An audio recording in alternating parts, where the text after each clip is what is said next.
From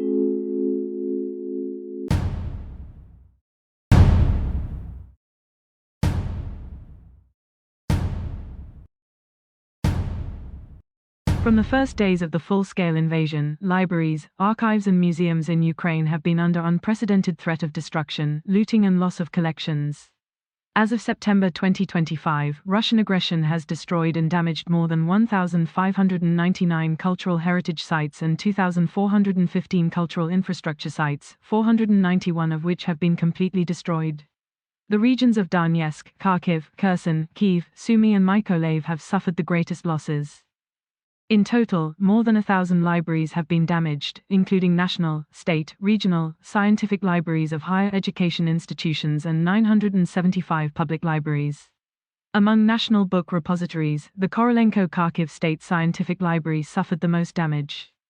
As a result of Russian armed aggression between 2022 and the first half of 2025, Ukraine lost 5,347,000 items from its library collections. The case of the Oles Honka Kherson Regional Universal Scientific Library is particularly tragic. During the occupation, more than 30,000 books were stolen and local history collections were taken to Russia. After the occupation, library staff documented war crimes, inventoried losses, and partially resumed work. Rare books and photo archives were evacuated to safe regions, with the active assistance of volunteers. Amidst bombings, power cuts, lack of heating and transport difficulties, Ukrainian libraries have managed to refocus their activities. The most important priorities today are preserving collections, digitizing the most valuable materials and ensuring access to information even during wartime. The Ukrainian government has introduced an action program for the protection and restoration of cultural heritage, recognizing culture as one of the state's key priorities. By the end of 2025, at least 10 monuments are expected to be restored, over 100,000 objects digitized, the Cultural Heritage Preservation Fund established, and over 180 cultural and creative initiatives supported. Economic losses in the cultural and creative industries amount to approximately $23 billion. Therefore, Ukraine continues to attract international support, which will amount to more than $3 million by the end of the year. The Ministry of Culture and Strategic Communications coordinates comprehensive support for restoration work, digitization, infrastructure restoration and the evacuation of valuable collections from frontline areas. During the war, international solidarity became a decisive factor in preserving cultural heritage. Ukrainian libraries joined forces with government agencies, public and international organizations such as UNESCO, ALIPH, WMF, CER, BRDA, IFLA, Blue Shield, SUCHO and others to preserve national memory and protect cultural objects. This made it possible to create a global support network aimed at protecting cultural sites and documentary heritage. In early 2023, the Conference of European National Librarians, CENL, conducted a large-scale survey on support for Ukrainian libraries. The results covered a wide range of assistance, from grants and scholarships to equipment transfers, consultations and professional training, which helped coordinate European efforts in line with Ukraine's needs.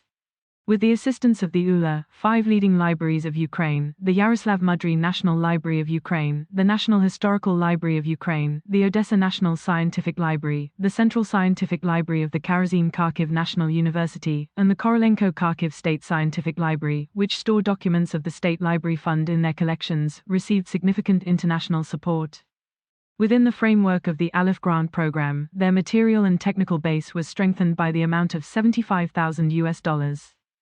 Within the framework of the project, the following items were purchased for these libraries: scanners, including a professional scanner for digitizing newspaper collections, server and network storage devices, various equipment for stabilizing the microclimate in book storage facilities, a chamber for disinfecting rare documents, acid-free cardboard boxes, restoration materials and paper products for preserving collections.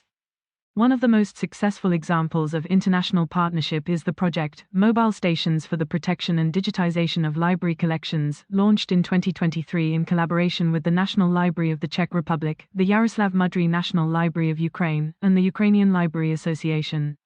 The goal of the initiative is to create 2 mobile laboratories, ARCA-1 for the conservation of damaged documents and ARCA-2 for the digitization.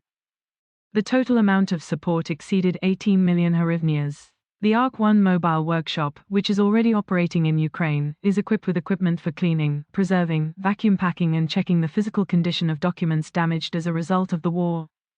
In 2025, more than 350 documents were processed in just a few months, including 200 books from the late 19th and early 20th centuries, 35 newspaper binders from the Kherson Library collection, and 70 archival documents from collections in Kyiv and Kharkiv.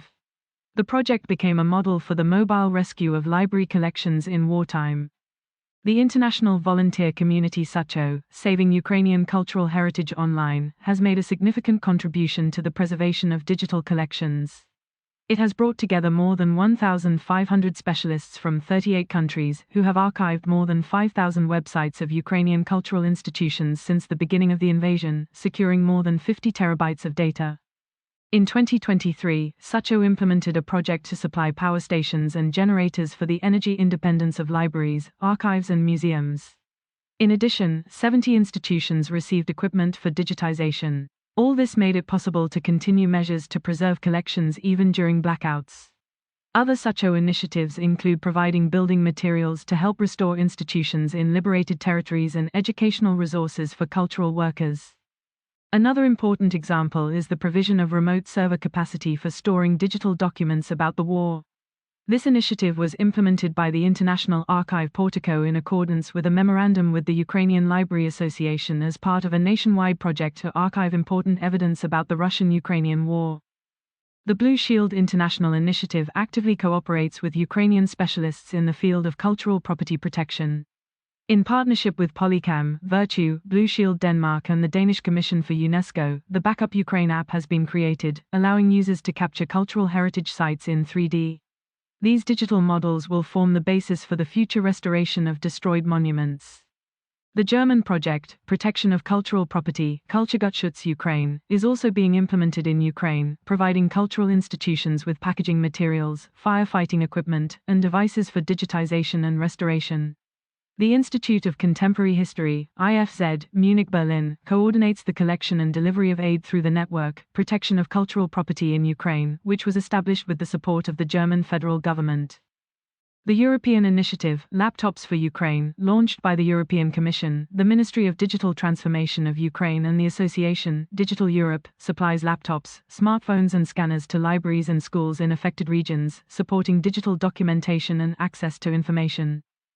The International Committee for Museums and Collections, CIMM, has developed practical recommendations for protecting library and museum collections, from packing them in waterproof containers to evacuating the most valuable artifacts to storage facilities with a controlled microclimate. In Ukraine, these principles are being implemented by the team, Assortmentna Kimnata, in Ivano-Frankivsk, which provides temporary safe storage for evacuated art collections and archives. Among Ukrainian examples, it is worth noting the project, Rescue of Unique Books of Kharkiv University, aimed at preserving rare collections of the Central Scientific Library of Kharkiv National University. The goal is to create digital copies, physically protect the originals in fireproof cabinets, and provide open access through the International Scriptorium Archive. The Vernadsky National Library of Ukraine has been actively working to preserve rare collections and its digitize. Thanks to the support of CENL and the National Libraries of Germany, Poland, Sweden and France, scanners, servers and computer equipment have been purchased. The British and Berlin state libraries provided comprehensive conservation equipment, facilitated the restoration of manuscripts, old prints and archival documents, and enlisted the help of Aleph, ICON and ICOM to deliver materials to Ukraine.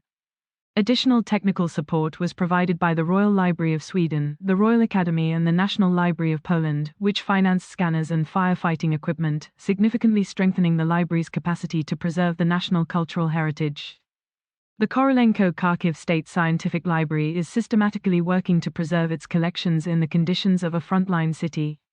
At the beginning of the war, with the support of the Ministry of Culture and Information Policy of Ukraine, rare editions and manuscripts were evacuated, and international partners, the Harvard Ukrainian Research Institute, USA, and the Sacho Initiative, contributed to the preservation of digital collections. Thanks to financial support from the Aleph Foundation and assistance from the Go Museum for Change, the building was protected, more than 500 windows were boarded up with OSB panels and film, and grants from the World Monuments Fund, WMF, and Cultural Emergency Response, CER, made it possible to repair the roof and install a protective cover over the skylight. Sacho provided digitization equipment, servers and dehumidifiers, the Heritage Emergency Response Initiative provided generators, and the Save the Spot initiative organized fundraising for the restoration. Thanks to the American Fund, Global Empowerment Mission, GEM, and Howard G. Buffett Foundation, HGBF, 383 damaged windows were replaced, and the Japan Trust Fund, with the support of UNESCO, provided fire extinguishers, restoration paper and building materials. This assistance has significantly strengthened the library's capacity to preserve its documentary heritage, digitize its collections and create safe conditions for working with the collections in wartime. The experience of Ukrainian libraries demonstrates that even in the extremely difficult conditions of war, cultural institutions are capable of effectively preserving their collections and documents. A combination of professional resilience, international cooperation and modern technologies has formed an effective model for preserving heritage in times of crisis. This experience is valuable for the global rescue collecting network, as it shows how joint efforts by local initiatives and international partners contribute to the protection of cultural values.